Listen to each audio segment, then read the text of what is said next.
Little House on the Prairie series by Laura Ingalls Wilder. Book 4 On the Banks of Plum Creek. Chapter 33 Wheels of Fire. All the days were peaceful after that July day when the grasshoppers flew away. Rain fell and grass grew again all over all the land that they had eaten bare and left brown and ugly. Ragweeds grew faster, and careless weeds, and the big, spreading tumbleweeds like bushes. Willows and cottonwoods and plum thickets put out leaves again. There would be no fruit, for blossom time was past. There would be no wheat, but wild hay was growing coarse in low places by the creek.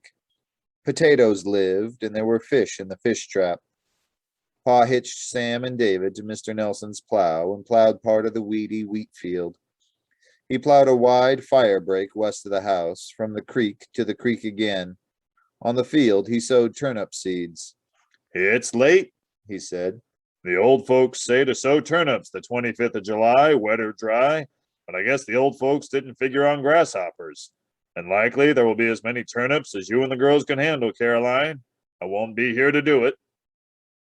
He must go away to the east again, to work where there were harvests, for the house was not yet paid for, and he must buy salt and cornmeal and sugar.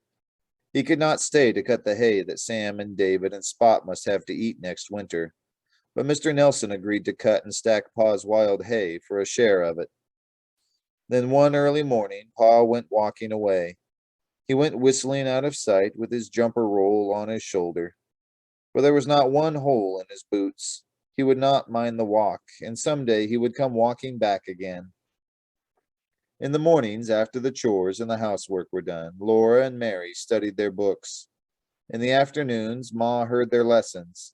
Then they might play or sew their seams, till time to meet the herd and bring Spot and her calf home. Then came chores again, and supper and the supper dishes and bedtime. After Mr. Nelson stacked Pa's hay by the stable, the days were warm on the sunny side of the stacks, but their shady sides were cool. The wind blew chill, and the mornings were frosty. One morning, when Laura drove Spot and her calf to meet the herd, Johnny was having trouble with the cattle. He was trying to drive them out on the prairie to the west, where the frost-bitten brown grass was tall. The cattle did not want to go. They kept turning and dodging back. Laura and Jack helped him drive them. The sun was coming up then, and the sky was clear. But before it got back to the house, she saw a low cloud in the west. She wrinkled her nose and sniffed long and deep, and she remembered Indian territory. "Ma!" she called. Ma came outdoors and looked at the cloud. "It's far away, Laura," Ma said. "Likely it won't come so far." All morning the wind blew out of the west. At noon it was blowing more strongly, and Ma and Mary and Laura stood in the doorway and watched the dark cloud coming nearer. "I wonder where the herd is," Ma worried. At last they could see a flickering brightness under the cloud. "If the cows are safe across the creek, we needn't worry," said Ma. "Fire can't cross that fire break. Better come in the house, girls, and eat your dinner." She took Carrie into the house, but Laura and Mary looked just once more at the smoke rolling nearer. Then Mary pointed and opened her mouth, but could not speak. Laura screamed, "Ma, Ma, a wheel of fire!" In front of the red flickering smoke, a wheel of fire came rolling swiftly, setting fire to the grass as it came. Another and another and another came rolling fast before the wind. The first one was whirling across the fire break. With water pail and mop, Ma ran to meet it. She struck it with the wet mop and beat it out black on the ground. She ran to meet the next one, but more and more were coming. "Stay back, Laura," she said. Laura stayed backed flat against the house, holding Mary's hand tight and watching. In the house, Carrie was crying because Ma had shut her in. The wheels of fire came on faster and faster. They were the big tumbleweeds that had ripened round and dry and pulled up their small roots so that the wind would blow them far and scatter their seeds. Now they were burning, but still they rolled before the roaring wind and the roaring big fire that followed them. Smoke swirled now around Ma where she ran, beating with her mop at those fiery, swift wheels. Jack shivered against Laura's legs, and tears ran out of her smarting eyes. Mr. Nelson's gray colt came galloping, and Mr. Nelson jumped off it at the stable. He grabbed a pitchfork and shouted, "Run quick! Bring wet rags!" He went running to help Ma. Laura and Mary ran to the creek with gunny sacks. They ran back with them sopping wet, and Mr. Nelson put one on the pitchfork tines. Ma's pail was empty. They ran and filled it. The wheels of fire were running up the knoll. Streaks of fire followed through the dry grass. Ma and Mr. Nelson fought them with the mop and the wet sacks. "The haystacks! The haystacks!" Laura screamed. One wheel of fire had got to the haystacks. Mr. Nelson and Ma went running through the smoke. Another wheel came rolling over the black burned ground to the house. Laura was so frightened that she did not know what she was doing. Carrie was in the house. Laura beat that burning wheel to death with a wet gunny sack. Then there were no more wheels. Ma and Mr. Nelson had stopped the fire at the haystack. Bits of sooty hay and grass swirled in the air while the big fire rushed to the firebreak. It could not get across. It ran fast to the south, to the creek. It ran north and came to the creek there. It could not go any farther, so it dwindled down and died where it was. The clouds of smoke were blowing away, and the prairie fire was over. Mr. Nelson said he had gone on his gray colt after the cattle. They were safe on the other side of the creek. "We are grateful to you, Mr. Nelson," said Ma. "You saved our place. The girls and I could never have done it alone." When he had gone away, she said, "There's nothing in the world so good as good neighbors. Come now, girls, and wash and eat your dinner." Little House on the Prairie series by Laura Ingalls Wilder. Book 4, On the Banks of Plum Creek. Chapter 34, Marks on the Slate. After the prairie fire, the weather was so cold that Ma said they must hurry to dig the potatoes and pull the turnips before they froze. She dug the potatoes while Mary and Laura picked them up and carried them down cellar in pails. The wind blew hard and sharp. They wore their shawls, but of course not their mittens. Mary's nose was red and Laura's was icy cold, and their hands were stiff and their feet were numb.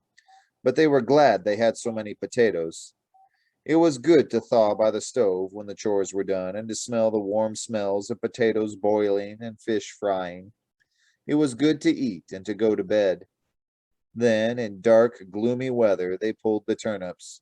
That was harder than picking up potatoes. The turnips were big and stubborn, and often Laura pulled till she sat down hard when the turnip came up. All the juicy green tops must be cut off with the butcher knife. The juice wet their hands, and the wind chapped them till they cracked and bled, and Ma made a salve of lard and beeswax melted together to rub on their hands at night. But Spot and her calf ate the juicy turnip tops and saved them, and it was good to know that there were turnips enough in the cellar to last all winter long. There would be boiled turnips and mashed turnips and creamed turnips, and in the winter evenings a plate of raw turnips would be on the table by the lamp.